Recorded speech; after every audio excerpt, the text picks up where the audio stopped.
ঘরের জন্য ওনার মেয়ের বিয়েটা পর্যন্ত হচ্ছে না। যে প্রবাসী ভাইরাই হচ্ছে মানবতা ফেরিওয়ালা। আমরা কয় টাকা দেই, বিগ বিগ ডোনেট তো ওনারাই করে।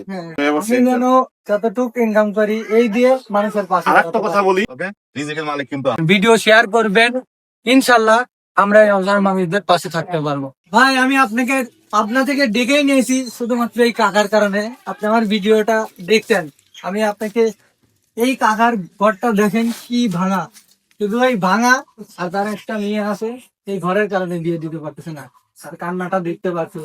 আর আমি নতুন এই ভিডিও করি, আমি কখনোই এই মানবিক ভিডিও করি নাই, এই প্রথম ভিডিওটা ছাড়ছি। আল্লাহর উপর ভরসা করে ছাড়ছিলাম যে যদি কেউ এই ঘরটা করে দিত, আলহামদুলিল্লাহ তার অনেক উপকার হতো। আমি আসসালামু আলাইকুম। আমি আসলে রাফির ভিডিওটা আমার সামনে আসার পর আমার বেশি খারাপ লাগছে হচ্ছে যখনই এই ভিডিওর মধ্যে বলা হয়েছে যে এই ঘরটা দিয়ে পানি পড়ে এবং মানে এই ঘরের জন্য ওনার মেয়ের বিয়েটা পর্যন্ত হচ্ছে না। এটা দেখে আমার বেশি কষ্ট লাগে এবং ওনার কান্না দেখে আমার খুব খারাপ লাগে। তো আমি চিন্তা করলাম ওখানে যাই, যেহেতু আমাদের এখান থেকে এই সাথিয়া অনেক দূরে, মানে এই যে জায়গাতে বর্তমানে আছি অনেক দূরে। তো তারপরে আমি যাই দেখি, যেহেতু আমার কয়েকটা মানবিক ভাই আছে আমার সঙ্গেই বিভিন্ন জায়গায় সহযোগিতা করে যায়, তো আমি আমার জায়গা থেকে চেষ্টা করে যাই। তো ভাইদের সঙ্গে শেয়ার করবো, ভিডিওটা করি। আমি কোনো জায়গায় যদি বলেছি যে এই ঘরটা হবেই, আল্লাহ রহমতে সেই ঘরটা হয়ে গেছে ইনশাল্লাহ। এই জায়গায় আমি পরাজিত হবো না, টেনশন করবেন না। আপনার ঘর যেভাবে হোক হবে ইনশাল্লাহ। তো যাই হোক, তোমাকে অসংখ্য ধন্যবাদ যে এই মানবিক কাজ করো না করো বিষয়গুলোকে তুলে ধরতেছো। আমি না আসলাম, আরেকজন আসতে পারে, আরেকজন না আসতে পারে। এই যে কেউ আসে যদি ওনার পাশে দাঁড়ায় তাহলে একটা অনেক বড় একটা কাজ নাকি দাদা ভাই। এই জন্য কিছু এই বিষয়গুলো তুলে ধরা লাগে যে কেউ না কেউ এগিয়ে আসবে। যেমন আমার ভিডিও দেখে আমার কি সব জায়গায় সম্ভব না, আমার ভিডিও দেখে অনেক মানবিক ভাইরা এগিয়ে আসে।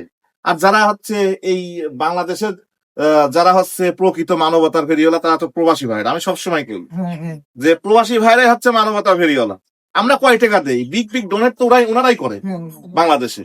তো এই জায়গা থেকে ভাইদের প্রতি অসংখ্য ধন্যবাদ। বিশেষ করে আমার প্রবাসী ভাইদের প্রতি সবসময় সম্মান এবং দোয়া থাকবে তাদের জন্য, যারা এই মানবিক কাজে আমাদের মাধ্যম হয়ে করে যাচ্ছেন। আমরা তো বিভিন্ন বিষয়গুলো তুলে ধরতেছি, কিন্তু ওনারা এগুলো দেখে এই জায়গায় এগিয়ে আসতেছে। এখন মানবিক কাজ যদি করা যায় তাহলে দেখা যাচ্ছে একটা সময় এই অসহায় মানুষগুলোর সংখ্যা অনেকটাই কমে যাবে ইনশাআল্লাহ। ভাই আপনি আমার জন্য দোয়া করবেন, আমি যেন যতটুকু ইনকাম করি এই দিয়ে মানুষের পাশে। আর একটা কথা, কিছু মানুষ আছে মানে আজে বাজে কথা বলে, এনারা ঈদের কামই এটা, এই কথায় কান দেবে না। তুমি তোমার কাজে করে যাবে, যে যা বলে বলুক, সততাকে ধরে রেখে তুমি তোমার কাজ করে যাবে, যে যা বলে বলুক।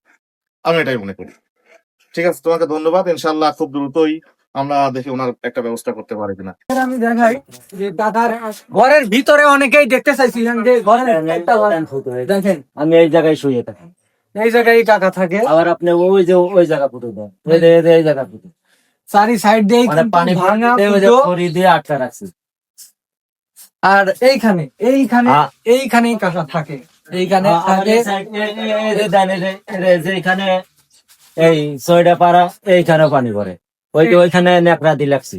আমার বলতে এতটুকু ঘরের মধ্যে আমার মনে করেন যে আমার কেউ নাই, আমি আমার আতার পা। এভাবেই আপনাদের কাছে অনুরোধ থাকবে, আমাদেরকে আপনারা সাপোর্ট করবেন, ভিডিও শেয়ার করবেন, ইনশাল্লাহ আমরা এই অসহায় মানুষদের পাশে থাকতে পারবো। প্রতিদিন খাবার খাই কিভাবে, পরের বাড়ির কাজ না করলে খাবার বন্ধ হয়ে যায় এবং কি একবারে না খাওয়া থাকে, না খাওয়া থাকে। আর থাকার জায়গাটাও দেখাইলিমি গাইস, থাকার জায়গাটা মনে হয় কোনো নাই। এটাই একমাত্র বাড়ি, এই ঘরের মধ্যে থাকে সোলার ঘর। একদম ভাঙা। আপনাদের কাছে হাত জোর করে অনুরোধ থাকবে, কেউ একজন তার পাশে দাঁড়ান, তার জন্য কিছু সাহায্য করুন।